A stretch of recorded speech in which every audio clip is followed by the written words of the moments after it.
Barnoonni keenya haqaa jechoota qubee dubbifamaan uumanii fi warreen kaan walitti qindeessuudhaan hima ijaaruun ergaawwan gaggabaaboo ta'an dabarfachuu ta'u jechuudha. Asirratti akkuma argitanii gara jalqabaarra kan jirtu qubee dubbifamaatiin kan jechi kun xumuramtee jirtu. Isaan akkasii kana wajjin isaan kanaa fi warreen kana dura barannee walitti fiduudhaan hima ijaaruun ergaa dabarfachuu ta'a kan nuti waliin ilaallu. Namoonni chaanaala kanaaf haaraa taatan sabiskiraayib taasisuun maatii ta'a. Onlaayiniin barachuuf lakkoofsa kanaan iimoo waasaappii fi teelegiraamii fayyadamuun nuuf bilbilaa. Viidiyoo kana laayik taasisuun haa eegallu. Kanas qabu. Nuufis fidi. Kunis jira. Foon nyaate. Maaf deeme.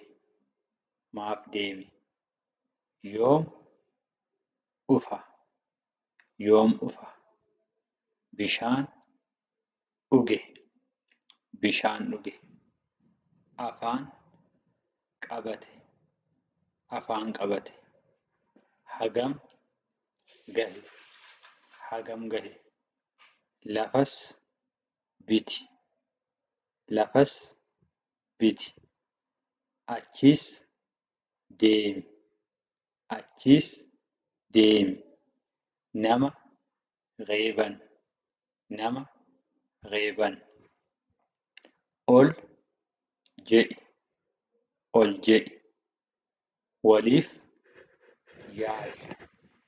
Waliif yaadi. Qoraan falaxe. Garam dhaqe. Gad qabi. Nan deema. Hin badiin. Asiin bahi. Dur deemi. Mana galan.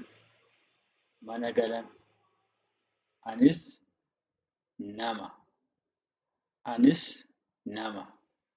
Midhaan bite. Hoolaa qalan.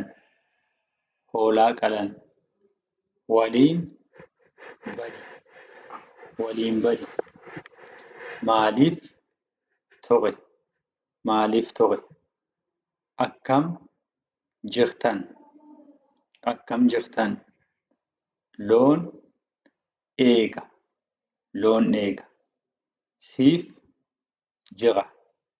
Siif jira. Sunis bade. Kosii gatan. Atis gali. Anaaf qabi. Boriif yaadi. Haalaan caqasi. Buna dhugan. Ammas bahi. Duris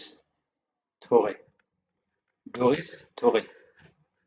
Gatiin meeqa.